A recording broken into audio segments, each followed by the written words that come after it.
and I'll be putting links to these on the course website, so we'll all be able to see. Let's zoom in so that it's large. Let's zoom in. Okay. So here are two vectors. So let's see. Hopefully this is large enough. Okay. Let's again check. So let's ask someone in the last row. Chunhon, you're in the last row, right? I can't really see it. Okay. Chungyin, is it large enough? Is the screen large enough? Can you see it? You cannot see it. I should zoom in. Is it? Okay. Yeah, if I make it too large, then it becomes hard to see everything. Let's say that this is this good enough? If so, raise your thumb. If not, do this. Chungye? Okay, good enough. All right. So the question was to find, so question number 36 was to find the projection of the vector A on the vector B. Okay. And the formula for this, the formula for the vector projection, notice there's going to be a difference between the scalar projection and the vector projection. Okay. So, so the vector projection, the formula is this. It is the dot product of the vector A and B divided by the magnitude square of B times, and we should be careful, this is not a dot because this number here is just a number, right? So let's remove this dot just so that it's clear that this is not a dot. Let's just say that this is some number. This is some number times this vector. Another way of thinking about this is that this is A dot B divided by the magnitude of B with in the direction of the unit vector of B. Okay, so this is like saying if you have a vector A and you have a vector B. So first let me find the unit vector in this direction and then multiply by the length of the projection. So I find this unit vector. So I find this vector. This is the projection of this vector in this direction and its length is this much, right? So this is the vector projection. The scalar projection is similar. The scalar projection is just this amount, right? And Honkit is going to maybe do live for us the formula for the scalar projection, right? You know how to find the scalar projection, right? So all that Honkit did in this case is he took the dot product, he divided by the magnitude square times this vector. And again, let's remember, this is a number, this is a vector, so we don't really need the dot here, right? So the answer, when he does the calculation, this dot with this is 1 times 2 plus 1 times 1 plus 1 times 3. So you have the numerator divided by the magnitude square of B. So that's 2 square plus 1 square plus 3 square whole square. That's 13. That's 14. So then you have 6 over 14 times this. And this is so this is what he got. And let's say that the scalar projection is just going to be the magnitude of this. So the scalar projection is, the formula is this, or the magnitude of this vector, sorry, so it's just going to be this. So this answer is going to be, if you check, this answer is going to be square root of 6 over 7 square plus, wait, is this visible? Oh, it's not visible. Aha. 6 over 7 square plus 3 over 7 square plus 9 over 7 square. Okay, and whatever that answer is, that is the scalar projection of the vector A on the vector B. Okay, so now I'm going to give the thing to Honkit so that he can get a chance to earn a bonus point. If he does a good job, then he'll get a bonus point. Okay.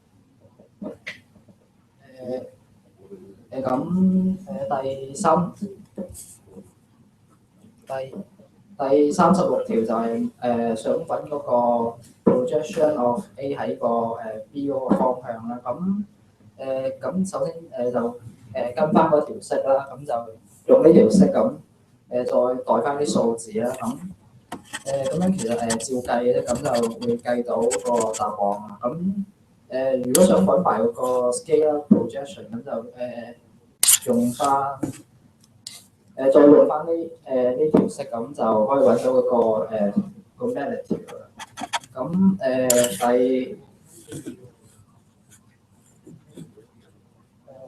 第39條咧，佢就想第39條嗰條問題其實就問得唔係好清楚。咁佢究竟係想揾嗰個A 個 projection 等於 B 嗰個 projection 嗰個量係等於啊，定係連個方向都係等於咁？ Okay, you've already started the second one, right? We haven't gotten there yet. Okay, so let me repeat again. We're going to do this somewhat slowly. Let's make sure everyone understands. And I just want to make sure that the formula. So thank God I understand a little bit of Bonuma, a little bit of Putonga, right? So then I can figure out roughly what you're saying. Not good enough, but okay. So firstly, let's ask. So Reno, did you understand what he said? Reno, yes. Did you understand what Honkit said? You understood. So you know how to take a projection of one vector on another, and you understand the difference between a scalar projection and a vector projection. Yes. What's the difference in your own words?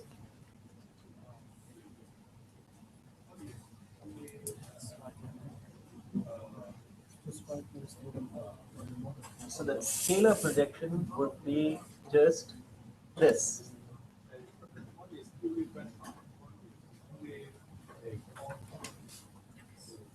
Okay.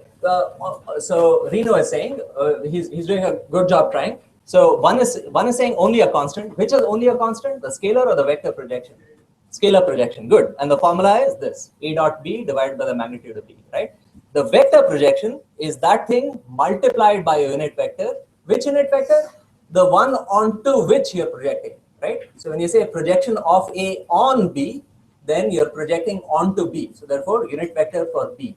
Right. And that formula is the same as the formula here. So this is the vector projection, right? Very good. And then it's just a question of applying the formula, right? Okay, good. So looks like Reno understood and he helped us understand. So Reno also gets a bonus point. Could you please go and make sure that he gets a bonus point?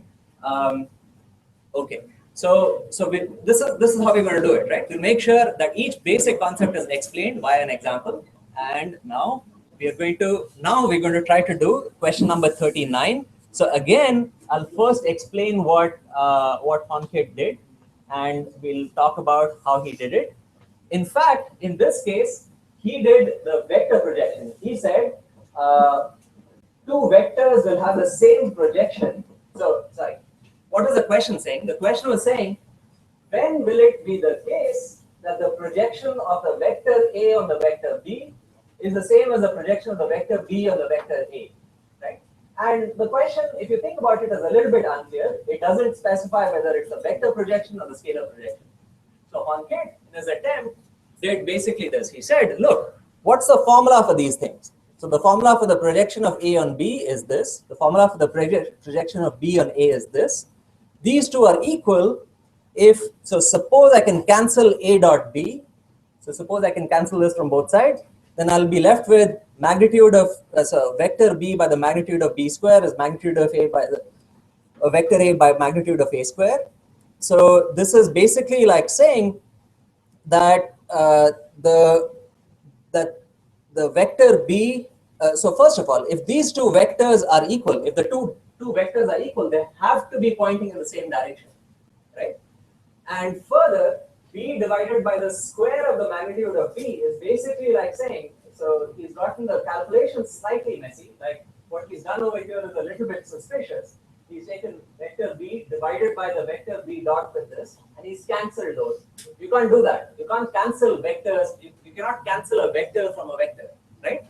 But what you can do is notice that if these two vectors are the same, so firstly, these two vectors have to be pointing in the same direction. They must be pointing in the same direction, right? So B divided by the magnitude of B square equal to A divided by the magnitude of A square. That means they must be pointing in the same direction.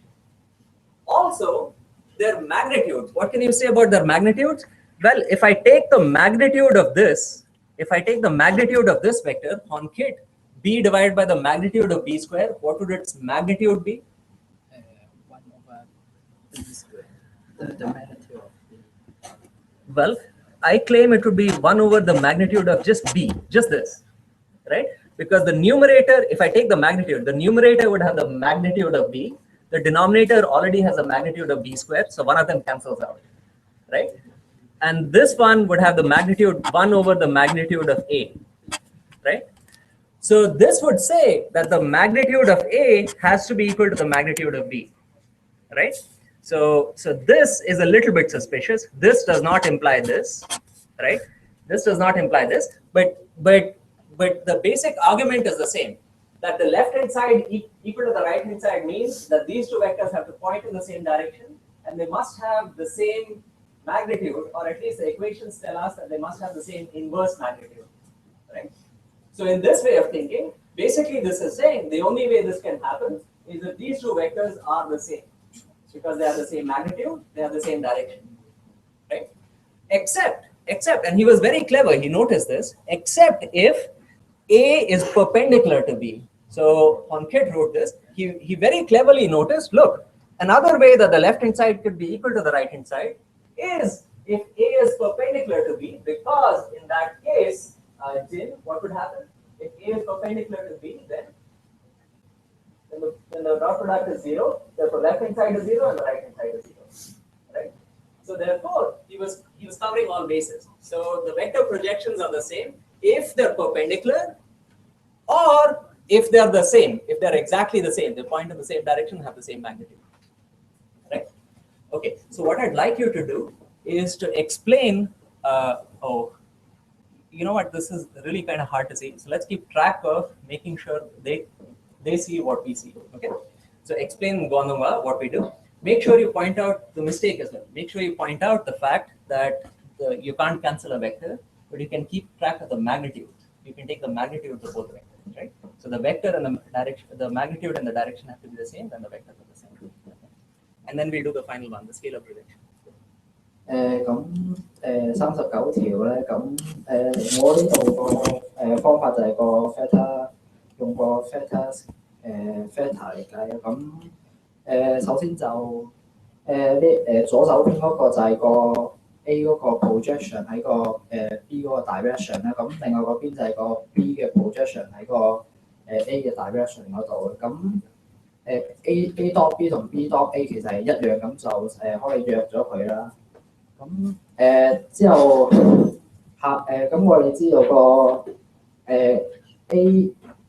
A 個 projection 同個B 嘅 projection 係同一個方向嘅。咁我哋只要揾到呢就知道呢一個同呢一個方向一樣，咁我哋就揾一揾佢個magnitude 係幾多。咁個 magnitude 就係個一 over 個B 嗰個 magnitude 係等於一 over theta A 嗰個 magnitude 啦。咁再 simplify 佢，咁我哋就知道A 嗰個 magnitude 等於B 嗰個 magnitude 咧，咁佢哋兩個 theta 個 projection 就會一樣啦。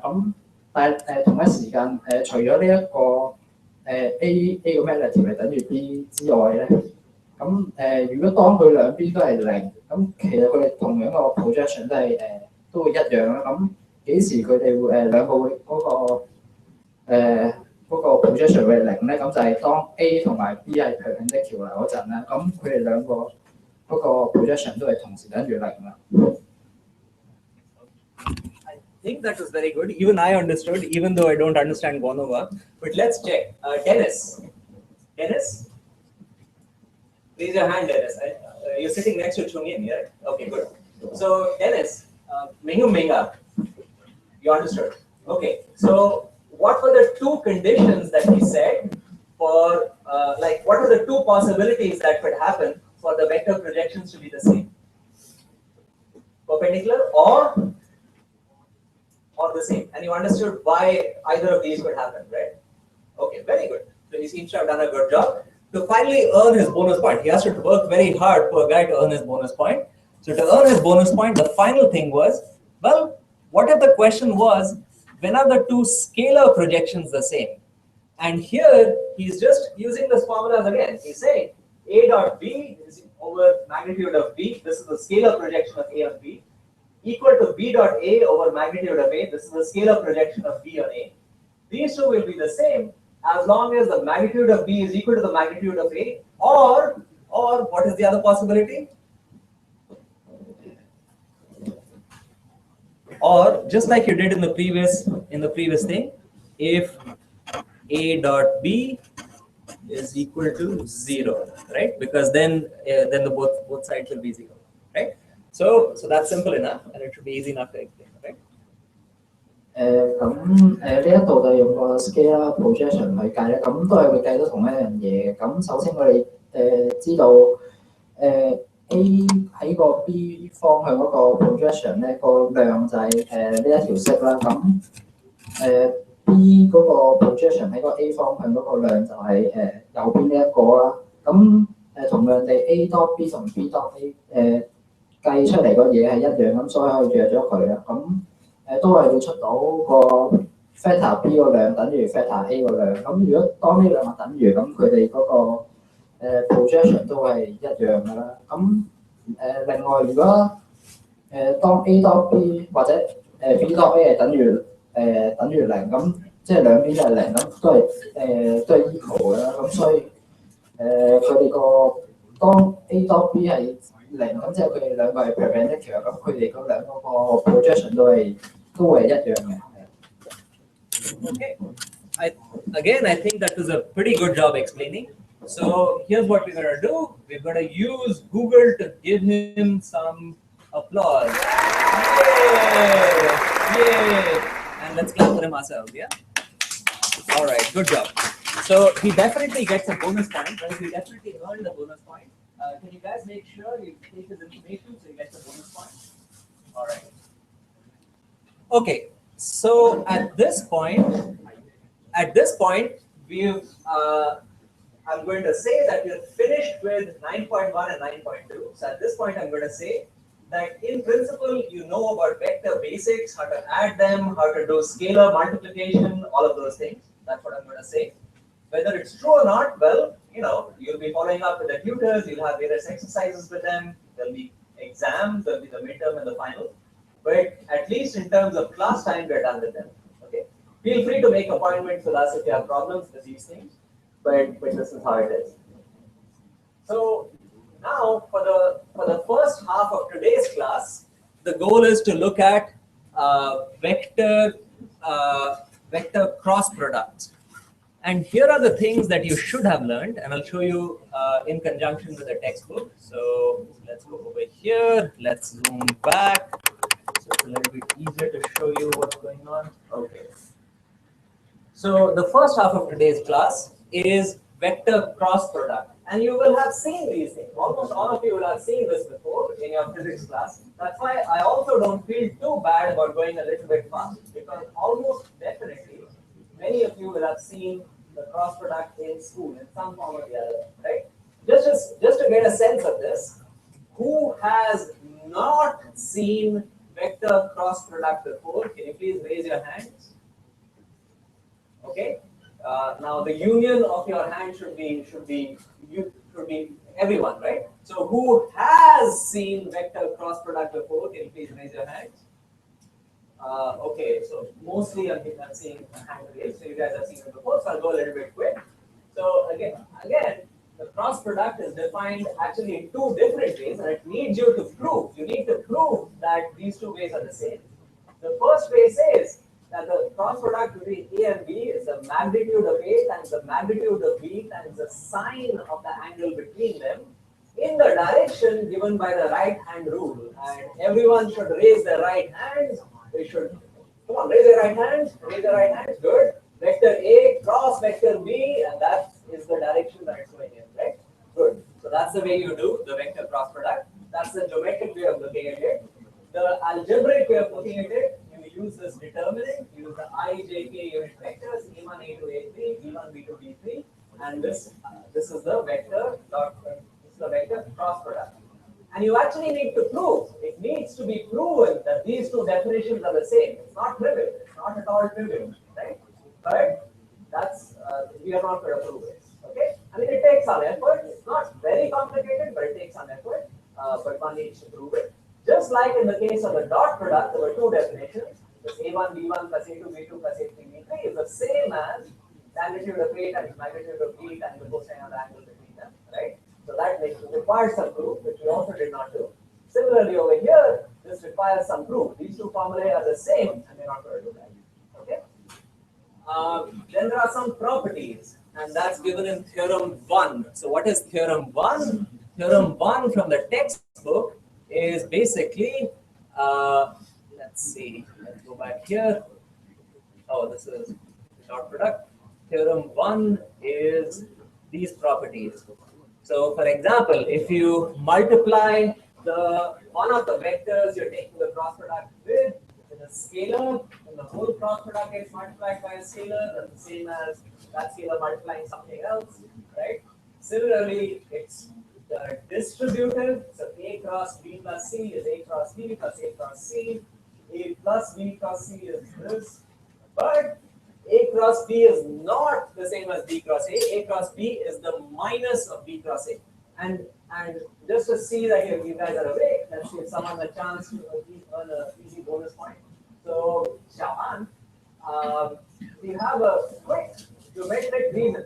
Why would A cross B be the negative of B cross A?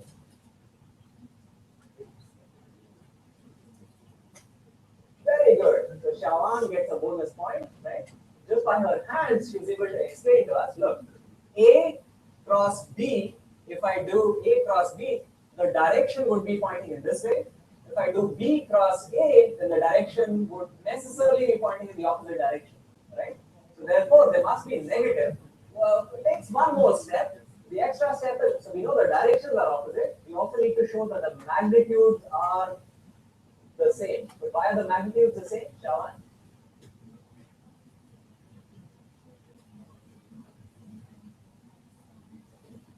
Very good. So she's basically saying the magnitude of A cross B is magnitude of A, magnitude of B is sine of the angle between them.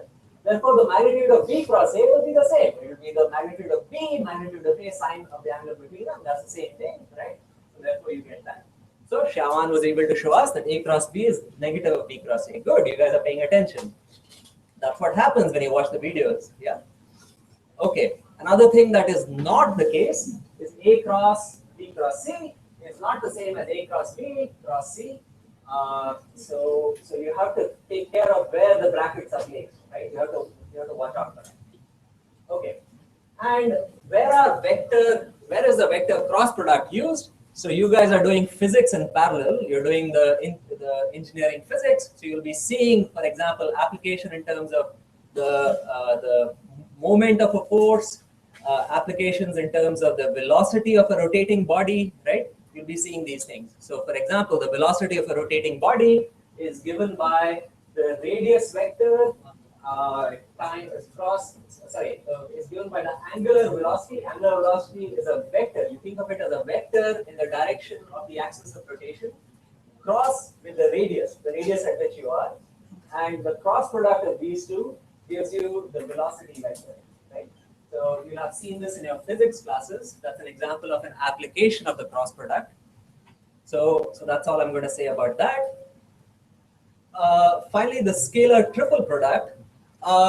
This is actually, I would view this as an application of the cross product and the dot product. So the scalar triple product is just like saying, if someone gives you three vectors, then it's like saying, I'm going to take the dot product between A and the cross product between B and C. Okay. Now, one of the very interesting properties of the scalar triple product is that, for example, A dot B cross C is A cross B dot C. Basically, you can interchange the dot and the cross, no matter where they are. Somehow, magically, this requires a proof, but magically, the dot and the cross can be interchanged. Okay, and this can be proven. This can be proven by using the formula for a scalar triple product, which is given by this determinant: A1, A2, A3, B1, B2, B3, C1, C2, C3. In fact, this formula itself can be proven. In fact, this textbook shows it, right? So all of these things are over here. By the way, I'm using the textbook to explain this to you, but essentially the same thing is also in the slides, which are also on the website. If you want to use the slides have a abbreviated form of this thing. And if you want to see where to find the slides are going to be, let's see, where do we find the slides? So the slides, just like everything else, is on this post, right? So if you want to find the slides, click on this, and magically you will get the slides. Okay. So, and the slides have a abbreviated version of these things. If you don't have the time to go through the textbook, well, you can go through the slides. Okay, so that's all I'm going to say about this. And oh crap. Okay, fine. So we just saw the scalar triple product. So the scalar triple product, it has a formula. It has some nice properties. The fact that the dot and the cross can be interchanged, and what is its significance? So for one of the applications of the scalar triple product is that the scalar triple product gives us the magnitude, gives us the volume of a parallelepiped. So a parallelepiped, think of it as just a twisted cube. Okay, you take a cube and you sort of shove it so that it gets twisted a little bit in some directions. Its x-axis, the y-axis, and z-axis are no longer perpendicular to each other. They get squeezed and twisted in some direction. Okay? So the volume of the parallelepiped is given by A dot B cross C, A cross B dot C. Doesn't matter how you do it, you get the volume of the parallelepiped. Another interesting fact, again, we don't prove it, but we have to think about why. The volume of a tetrahedron. So again, if someone gives you three vectors, you can imagine the tetrahedron formed by those three vectors. What's a tetrahedron? It's a three-dimensional object, A, B, C, and then so this forms like three sides of the tetrahedron, and then draw a triangle to finish it off, right? To close out the thing. That gives you a tetrahedron. So the claim is the volume of that thing is 1/6 the volume of the parallelepiped, right? Why 1/6? Well, think about it. Think about it geometrically. See if you can slice it and figure out why it would be 1/6. Okay. All right. So that's a very quick summary of what you should have learned in terms of the cross product and its applications. And now here's what we're going to do. So let's see. I was going to start off with an easy exercise, right? Because we always want to start off with an easy exercise. But well, we're almost at the half point of this class, and we have something else to do. So here's what I'm going to do. Because each of you guys has seen the scalar, has seen the vector product before, the vector cross product before. We're gonna do the second exercise I planned, the slightly more complicated exercise I planned. And that slightly more complicated exercise is the following. You're going to do it in groups. It takes some time, so we'll give you, let's say, 12 minutes to do it, so until 10:27. And the goal is to prove this, to prove that B cross C cross D is equal to B dot C in the direction of C, sorry, B dot D in the direction of C minus B dot C in the direction of D. You have to prove it for any vectors, okay? Now, over here, the question tries to give you a hint, but I'm going to say ignore the hint, okay? The hint actually relies on a previous chapter that you guys have not studied, so ignore the hint. Do not use the hint, okay? Instead, just do it from first principles. You guys know the definitions of dot products. You guys know the definitions of cross products. Just try to use the definitions that you guys already know to prove the left-hand side equals the right-hand side. Okay, it's not that hard. It just basically involves putting pen on paper. Okay, and discuss in groups. Okay, the tutors and I will go around. 12 minutes. So let's say 10:28. Okay, at that point we'll take the sheets back and we'll ask one of you to come in.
I realize there are multiple question 13. I saw some of you doing some other questions. This is the one that you're supposed to do.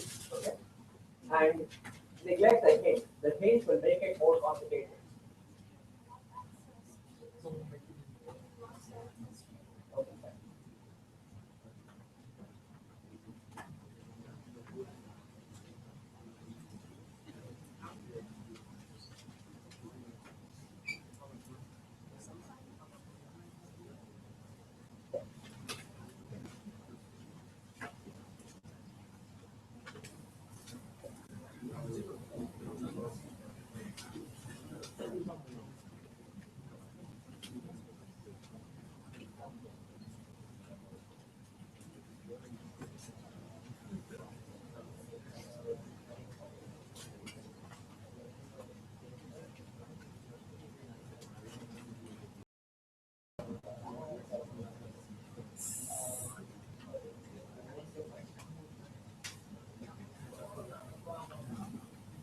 All right. Have you guys picked up the tutors should have picked up your solutions for the whatever. Okay. If you haven't handed in your previous exercises, please hand in your previous exercise. Okay. 36 and 39. Please hand them in quickly. Again, we did it at home just because we didn't have time in class. Okay.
So I noticed at least 3 or 4 groups getting towards the right answer.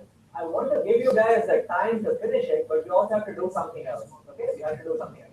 So let's give you, let's say, 3 more minutes. Even if you only get a partial answer, even if you only get a partial answer, that'll be okay. Just show us that you know what to do. Okay, I realize it's a long question.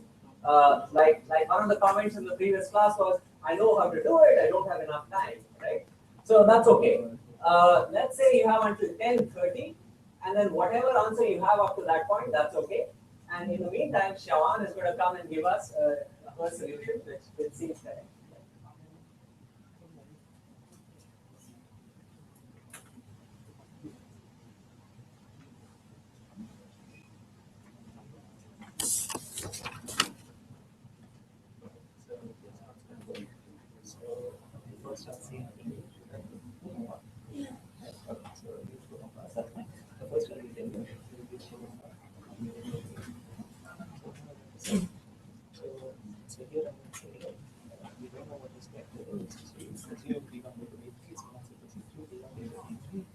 Not like the hint said, well, just choose B1 to be B2 to be 0.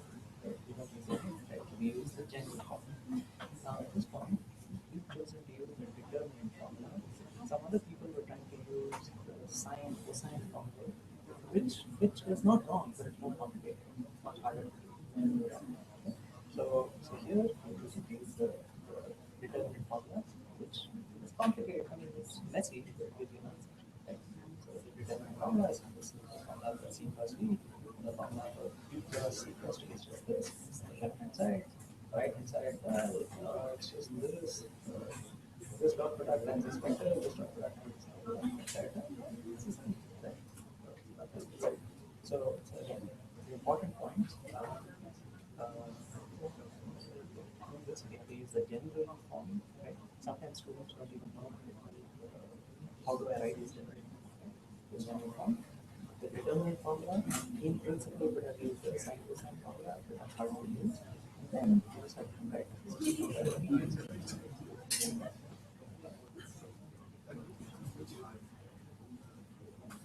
All right. So it is now 10:30. So we'll be collecting everyone's sheets of paper. Please hand them in. Again, if you haven't had the time to finish it, even if you know the answer, it'll be kind of clear looking at what you've written, right? The tutors will be very generous in the grading. Even if you haven't finished writing down everything, that's okay. Just make sure you have your name, your student ID, and your groups. Try to remember, well, if you haven't written your group yet, that's okay. But more and more, we should try to form groups, okay? Starting from next week, we'll be grading based on groups. The tutors, please start collecting the sheets of paper. Take it out of their hand. Be gentle, but take it out of their hands, okay? All right. So at this point, we're going to move to Shawan's description of a solution. We'll have to zoom in so that it's visible, and you'll have to keep track of what is visible, what's not. Okay. So let's zoom in even more. Okay, good. So first, I'll say in English. Then Shawan will repeat in Putonghua, and then I'll say some final remarks in English. Okay. So we want to prove that the left-hand side is equal to the right-hand side for general vectors, for a vector B, which is B1, B2, B3, C, which is C1, C2, C3, D, which is B1, D2, B3. Notice this is general vectors. It's not like the hint in the question. The hint in the question said, well, choose D2 to be 0, choose D3 to be 0. We're not doing that. Okay, Shawan did not do that. Very good. Now, at this point, she had a choice. And her choice was, well, so if she wants to evaluate the left-hand side, her choice was, should she use the determinant formula for C cross D, or should she use the sine cosine formula for C cross D, right? And luckily for her, or maybe not so luckily, I see what she's tried earlier. So maybe she tried using the sine cosine formula. Did you try that first? Yeah. She tried that first. Then she realized that that's going to give problems. Why? Why would it give problems? Also, you cannot calculate the angles. Very good. So her sense is, look, these B, C's, D's are general vectors pointing in different directions. So if we use the sine cosine formula, then it will be complicated because we don't know what direction B cross C cross D will be in, right? Writing down that direction is going to be complicated. So instead, she went with the determinant formula, and she got this answer for C cross D. This is just the determinant formula. And then she used the determinant formula again, which I noticed some of you were doing. Good job, right? So then you get this complicated, messy looking answer, right? But it's just calculation. It's just calculation. Similarly, for the right-hand side, it's just calculation. She used the dot product. In this case, she used the summation formula, not the cosine formula. She used the summation formula, and she got this for the right-hand side. And then when she compares terms, this long complicated expression here and the long complicated expression here, she gets the fact that they're indeed the same. Oh, I should be showing you what I'm talking about. So here on the screen, the long complicated formula for the cross product given here is the same as the long complicated formula for the dot product given over here, right? So just by doing this, she was able to get the same answer. Okay. Now Shawan is going to use Putonghua to explain her answer. Okay. Let's give you this. Here we go.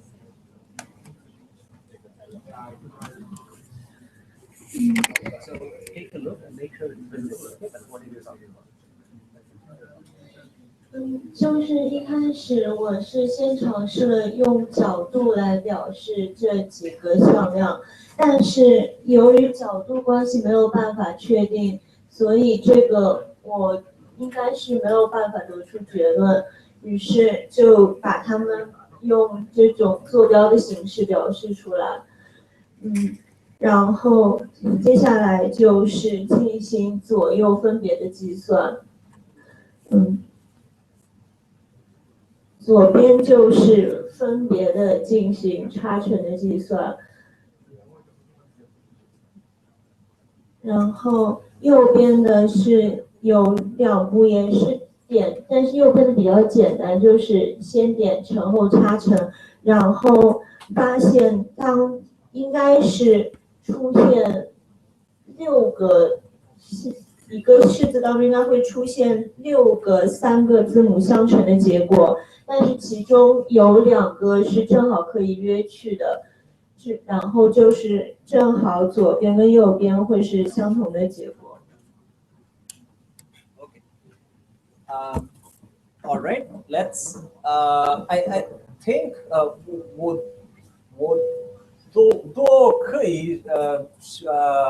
okay, clearly not enough. I can't say it, but I can understand just a little bit of Putonghua. Dear. So I think I understood what she was saying. I think she did a reasonable job. Yeah. Any questions for her?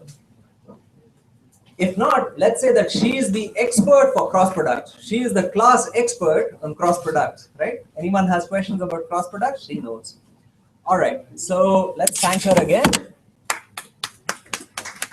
All right. And she gets a bonus point, right?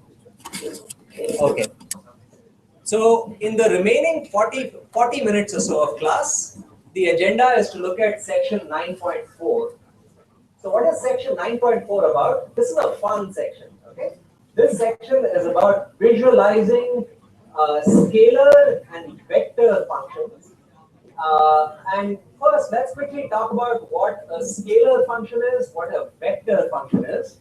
So in this case, I really should be writing this down. So let's see.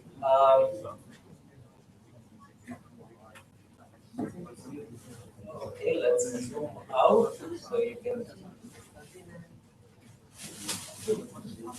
Okay, so first of all, a scalar function in one variable is just things like you've seen before, like f of x is equal to x squared. That's a function like a parabola. You've seen this before, right? But you can have functions in two variables, like f of x is equal to x squared plus y squared. So Chandani, f of x comma y is equal to x squared plus y squared. Do you know the shape for it, or how would you represent it? So that's a function. Now suppose you have to draw it. You don't know how to do it. F of x equal to x squared. You know how to draw it, right? Yeah, it looks like that. It looks like a parabola. So f of x comma y is equal to x squared plus y squared. So first, let's think about just visually. If you have to geometrically represent it, so what dimension would you need? How many axes would you need? Any guesses? 2 for so 2 for x and y, and then a third maybe for the value of the function, right? So f of x comma y would be something like, let's see what f of x comma y would be like. So if you have a scalar function, and we'll see why it's called a scalar function. So here is a scalar function, but let's see what a scalar function would be like. Let's see how we going to. So I'm going to be using things like x squared plus y squared. So we have something like this. This is a scalar function, and Wolfram alpha hopefully is going to do the hard job for us, show us what it looks like. So x squared plus y squared. X-axis, this is the x-axis, this is the y-axis, and x squared plus y squared is a little bit like this, right? If I do it with, I don't know, 10 times x squared plus y squared, then it will look a little bit clearer, like a paraboloid. That's the name for this thing. It's not critical that you know the names, that you know those things, but what is important is that you'll be able to see you'll be able to see the shape. So okay. Important point here. So you have a function in two variables. So you need two variables just to show the inputs, and then you need a variable to show the output. You need a variable to show the height of this function, right? So this scalar function can be drawn this way. Another way of doing it is to use a contour plot. So a contour plot or a level curve for this is saying that the function takes constant values. The function here takes a constant value over here, it takes a constant value over here, it takes a constant value over here. Why is that the case? So just continuing with Chandani, is it clear to you that the contour plot, the points at which the function will take a constant value, look like those circles? Is that obvious? Because of the above 3D graph, but also looking at the function itself, f of x comma y is equal to x squared plus y squared. So because of that, you see why the level curve should be like this. No? So think about f of x comma y is equal to x squared plus y squared, and then let's say x squared plus y squared equal to 1. You want to know where the function is equal to 1, right? So the curve for that would be a circle. X squared plus y squared equal to 1. So it's a unit circle. X squared plus y squared equal to 2 would be, square root 2 circle, right? So on. So that's what we are seeing over there, right? That makes sense. So this way of visualizing a function is to say that instead of using 3 dimensions, we use 2 dimensions, and these 2 dimensions will give us contours. That's what we call a contour plot or a level curve, right? So we have an example here. We'll ask you to do more examples. So you'll get some practice visualizing scalar functions in these 2 ways. Okay? So this is an example of a scalar function with 2 variables. If you had to do a scalar function in, let's say, God forbid, 3 variables, Peter. So if you had to show a scalar function in 3 variables, what would you do? Like if you have f of x comma y comma z, how many dimensions would you need to show it? I think you would need more. Well, it depends on how you do it. So over here we talked about 2 variable scalar function, right? F of x comma y. If you do it in the first way, then you need 3 dimensions to show it, right? You need 1 for x, 1 for y, and then a dimension to show the value of the function, right? Another way to show it is to show the level curves, or the contour plots. So these contour plots, think of them like if you're going hiking, you have hiking maps, and they show you the height of the function, right? The height of the hills. So think of these as the contour plots, as the hiking maps, right? So in this way, okay, if you're using contour plots, then you can use 2 dimensions. Yeah. This is for functions in 2 variables. Suppose you have functions in 3 variables, then Peter, what could you do?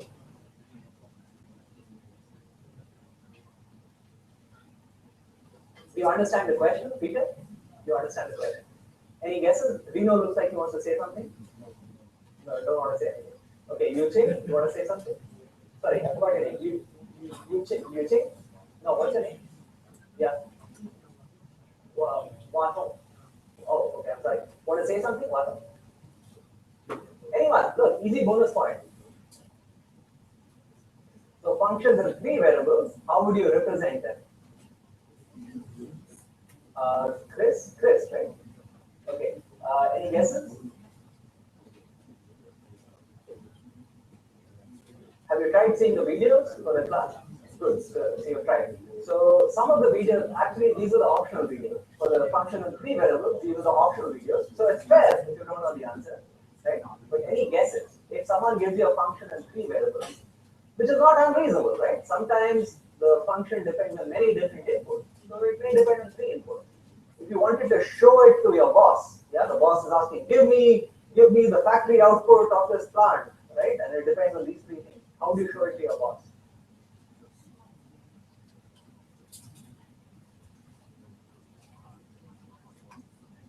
So, okay, we have a guess over here from, I'm sorry, you think so. Okay. I promise I'll memorize the names better by next time. So King Chong is saying X, Y, Z. Can you elaborate a little bit more?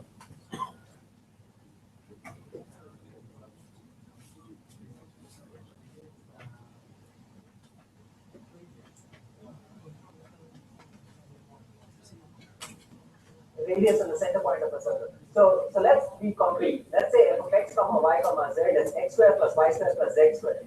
So what is the equivalent of a level curve over there?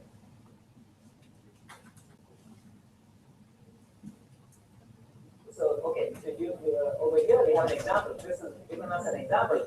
H of x y z is dx plus dy plus cz. So what's an example of what is the equivalent of a level curve for this? It depends on the function. So in this case, so when it's x square plus y square plus z square, is the level curve a circle, or is it something else? You have an idea in your mind, but you're missing one critical point. So if this is equal to a constant, what shape does this give you, Chris? So let me write down the two guesses that we have so far, then I'll come back and we'll ask them again.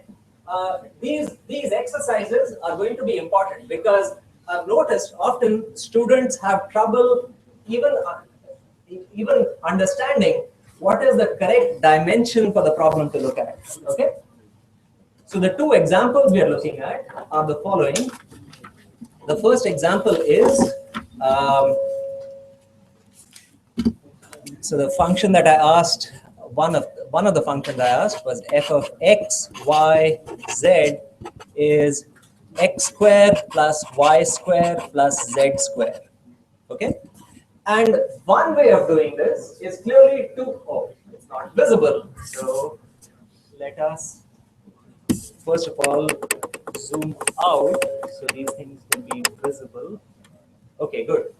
So first of all, one way of showing this function would be just to use x-axis for the x input, y-axis for the y input, z-axis for the z input, but then you need another axis for the value of the function, right? So you need 4 dimensions. This is complicated. You can't show 4 dimensions, right? It's hard to visualize 4 dimensions. So the other way of doing it is to do something like a level curve, and that would be like saying, try to find values so that x square plus y square plus z square, so the function value is equal to 1, is equal to 2, is equal to 3, like these possible values. So x square plus y square plus z square equal to 1, is equal to 2, is equal to 3. So what would be, coming back to Chris or I'm sorry, Yuchi. So what would be the equivalents of the level curves over here? And here's a hint. Instead of being called level curves, they will be called level surfaces. Do you understand the question? If I give you the function, and if I give you the equation x square plus y square plus z square equal to 1, what is this? What object is it? It's a sphere. It's the surface of a sphere, right? Because now you have 3 variables with these 3 variables equal to 1, right? So you now have a surface. It's a level surface, right? So you end up with like many different spheres centered at the origin, right?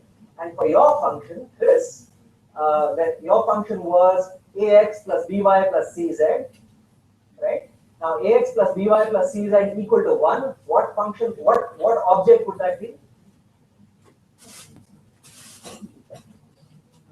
A plane. Very good. So then you end up with many planes, right?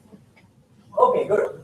So this long discussion is just to make sure you guys understand what a level curve is. So a level curve happens when you have something like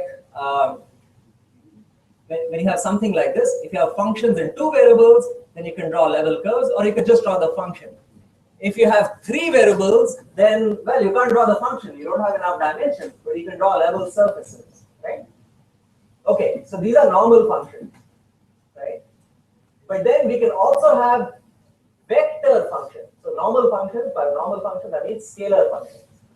We also have vector functions. So let me show you an example of a vector function, of a vector valued function. So for example, if I give you xi plus yj, what's happening over here is at every point I comma j, at every point, at every point x comma y, like for example, at the point 1 comma 1, I'm going to draw the vector 1 times I plus 1 times j, right? Because my vector function is xi plus yj. So when I choose the point 1 comma 1, then I have the vector valued function 1 times I plus 1 times j. So if I then go to, so let's ask bring home. So suppose I go to the point 2 comma minus 1. What arrow should I be drawing? 2i minus j, right? Very good. And in general, like a scalar, a vector function is something like this. So let me show you something interesting. So suppose you have minus yi plus xj, then it looks like this. Ooh, very pretty. It's going round and round, right? So the reason that scientists and engineers are interested in vector functions and vector valued functions is because they allow us to represent flows. They allow us to represent how things are flowing, right? Electromagnetic fields are basically vector valued functions. And another name for vector valued functions is vector fields. Okay? And those of you who have the time can look at some very pretty videos about vector valued functions, vector fields on this link. So if you have the time, you can go to the course thing. You can look at pretty looking vector fields. Let's open this and keep this running in the background so you can see what's going on. So this is a vector field it's a time varying vector field. This is what happens when you have an electric field between two plates and things like that, right? So this video will keep on going. I'll keep talking a little bit. But this is a vector valued function. This is now a vector valued function with just two variables, right? You have two axes, the x-axis and the y-axis. You have two variables, x and y, and it's a vector valued function. But the fields that you guys will be interested in your physics class, and later on those of you who become electronics engineers or in general engineers, the electromagnetic fields have 3 dimensions because you have 3-dimensional fields, right? And they have 3 variables, x, y, z, or sometimes even 4 variables, because after all, time is also a variable. So you have x, y, z, t in 3 dimensions, I, j, k, right? So the general fields, to plot the general fields, you have to look at you have to draw 3 dimensions, you have to draw like a 3-dimensional axis. Then for every point in 3-dimensional space, you have to draw an arrow, okay, corresponding to the value of that vector function. So that's what's happening over here. Okay. Okay, so we've talked about 2 things so far. We've talked about scalar functions and we've talked about vector valued functions. Let's talk about the third thing. So what's the third thing? The third thing is curves. So, so the third thing that we were supposed to do is position vectors, their derivatives and tangents. Okay. And one example of that is a 3D curve. So let me just show you this 3D curve. So in this case, think of this as someone moving along. Yeah. Let's see. Let's go along a little bit. Okay. So she's going to start drawing this curve over here, and when she draws this curve, then she'll end up with. Okay. Okay. Let's stop over here. Somewhere over here, she draws the curve. Draws a curve, draws a curve, draws a curve. Okay. So this is also something that's going to be of interest to us. Okay. So a curve, well, a curve is also something of interest to us. And how do we represent a curve? So for a curve, like for a 3-dimensional curve like this, we'll have a single parameter. Like we can think of it as t, time, right? And as time changes, then the function, then the position of the point keeps changing. Okay, and in this example, those of you who've seen the video, you've seen that the curve basically changes like this. It's a helix, right? It goes around in a helix. So what is the function for this curve? Well, as those of you who've seen the video, you'll have seen the function for this curve is something like, yeah, so x is 2 cosine t, y is 2 sine t, z is t. And the equation for this curve is therefore r, the position vector for the curve is 2 cosine t I plus 2 sine t j plus t k, right? So this is an example of a single variable function in 3 dimensions in ijk, right? And therefore you can have the curve. So just to summarize, the 3 sorts of things that you guys have seen have been scalar functions in 2 or 3 variables, vector functions, and how to represent them. So either represent them if you can, like scalar functions with 2 variables, you can show in 3 dimensions. Scalar functions with 3 variables, well, you would need 4 dimensions, so that's hard to do. But in both of these cases, you can use level curves or level surfaces, right? Or if you have vector valued functions, then you really have to draw many arrows just to show how the vector valued function changes, right? Now, here's what I'm going to do. Oh, one more thing, and then the last thing you saw was curves. You saw how to draw curves like this. Okay. So for the remaining 20 minutes of class, I'm just going to ask you to sketch curves. And here are two different websites you can use. So firstly, you can use Wolfram Alpha. You should use Wolfram Alpha to draw the corresponding 3-dimensional surfaces and 2-dimensional contour plots. You can do that. Okay. But if you want to sketch vector fields, then I suggest you use this website. And to find this website, just search for plot vector field. Okay, so you'll get something like this.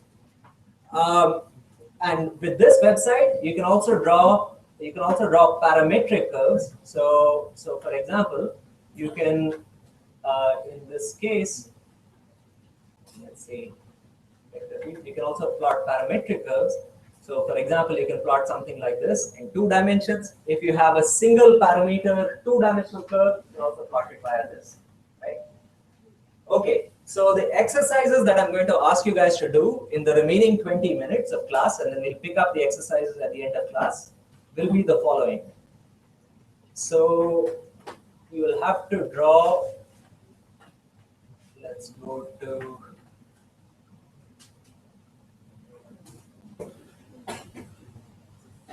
let's go here. Okay, so I would like you to try questions number, okay, let me write them down on the board so you can see. I would like you to try question number, I'm going to zoom in so you'll be able to see them. So I would like you to draw question 1. And in each of these, you can use a computer, so it should be a lot easier, right? Question 1, question 7. These are for scalar fields. Then, in 2 variables. Then, in 3 variables, we try question 13 and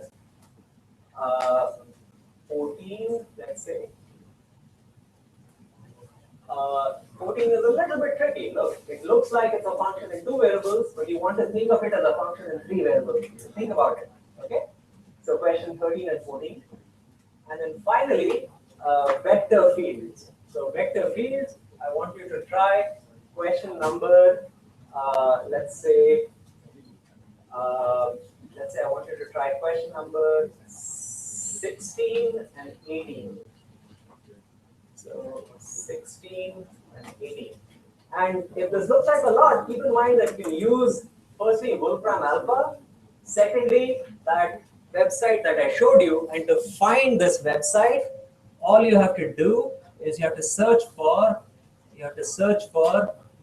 plot vector field. When you Google search for plot vector field, you'll find this website. Okay, and this website can help you with parametric curves and also a vector field. You can do both. Okay. All right. So the tutors and I will go around in 30 minutes. So let's zoom in so you can see these a little bit larger. Let's go down. Okay.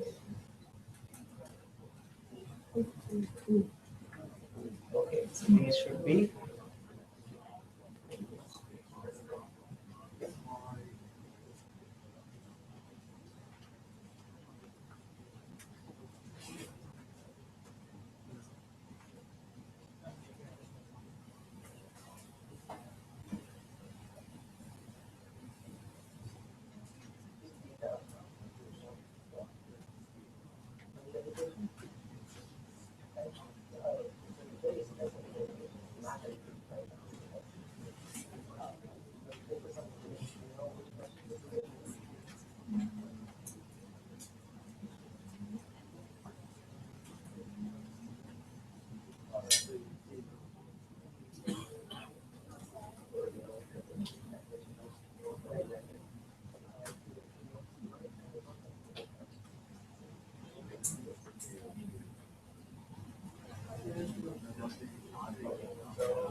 Oh, so I forgot to give you an exercise for curves. So let me give you also just sketch, only sketch number 22. Don't bother with the derivatives. We haven't talked about the derivatives and we'll do that in the next class. So also sketch, just sketch number 22. Only sketch curve in 22. Okay.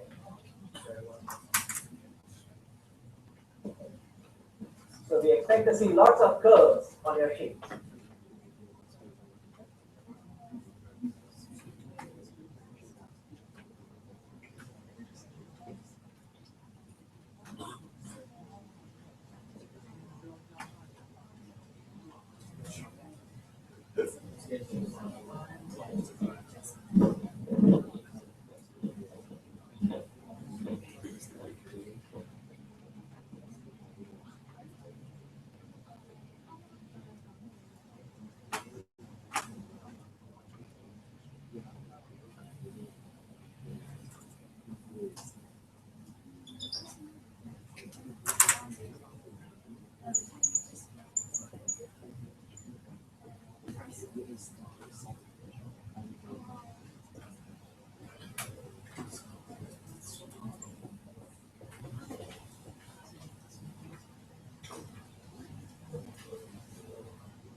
Okay, so for those of you who are unable to just find the website, really all you have to do is search for plot vector field, but I've also written the URL so you can see it.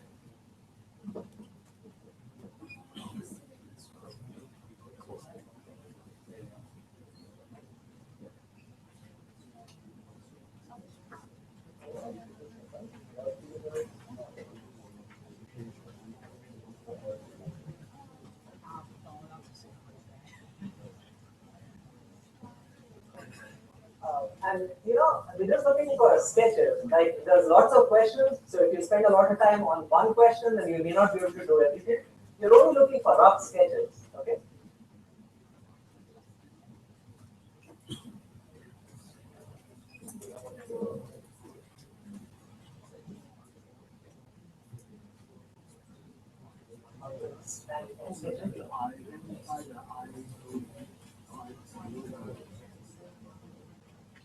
So again, like I go to the question, only sketch is correct, right? So if you look at the video, you can see that the curves. Okay. So this is actually very similar to that. I think.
So two comments. So firstly, I realized that they use the word isotherm instead of contour plot. Okay, isotherm just means contour plot, same thing. Okay, and the ambient dimension, the dimensions you should be using for the problems are these dimensions. Okay, so keep this in mind.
Okay, you have 3 more minutes. Now, many of you have questions about question number 13 and 14, especially because, look, Z, X, and Y. So this is a function of X, Y, and Z, all three variables. And we're asking you to prove, we're asking you to plot level surfaces, right?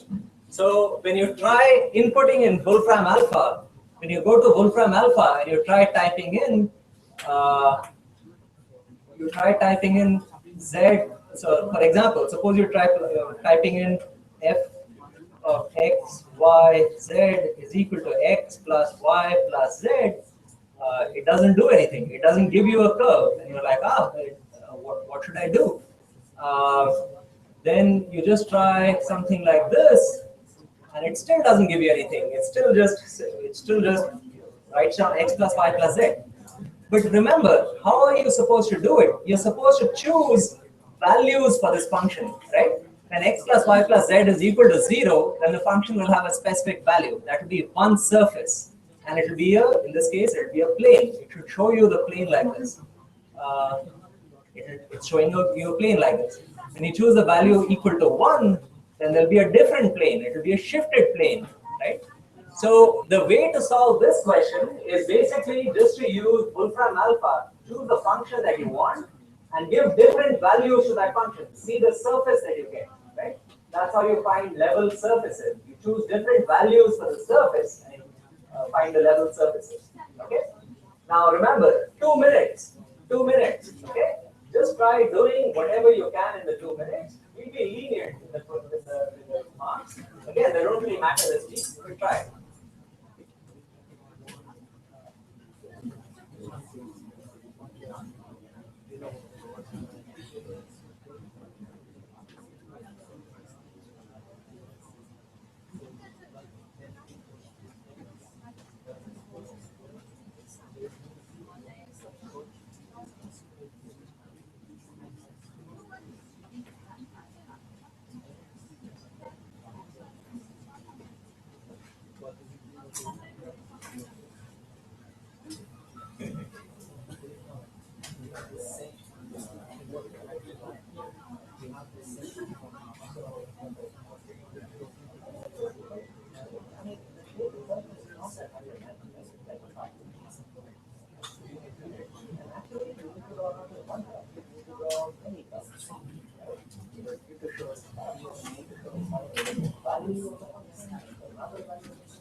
All right, time is nearly up. Let's say you have 1 more minute. We'll start up again tomorrow. We'll look at where we stopped off today and we'll start up tomorrow. Before you come tomorrow, look at the videos for tomorrow because we'll be looking at how to find the length of a curve. We'll look at derivatives for curves and how to find the length of a curve before tomorrow. Okay? Okay, at this point, let's see. Okay, but as soon as it turns to 16, I'm going to ask the TAs to pick up the sheets of paper. So we'll have some rough sense of how much of the sketches you guys have been doing. Okay.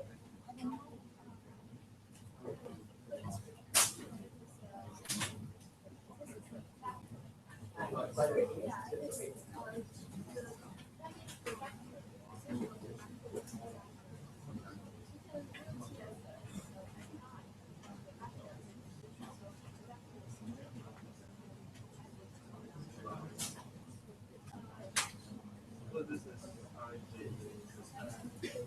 all right, it's 11:16. The TAs are going to be distributing the slips of paper for feedback, and then also they'll be taking your sheets just to make sure you guys have, just so we get a sense of how you guys are doing so far. Okay. So please write your name, student ID, and your group name on your sheet of paper. Please write your name, student ID, and group name on your sheet of paper, and then hand in the sheets of paper to the TAs. And also please give your comments. Give your comments about today's class to the TAs. Okay. So class is over. I'm going to stop recording. At this point, class is over. You're welcome to leave at any point you want. Let me stop recording this.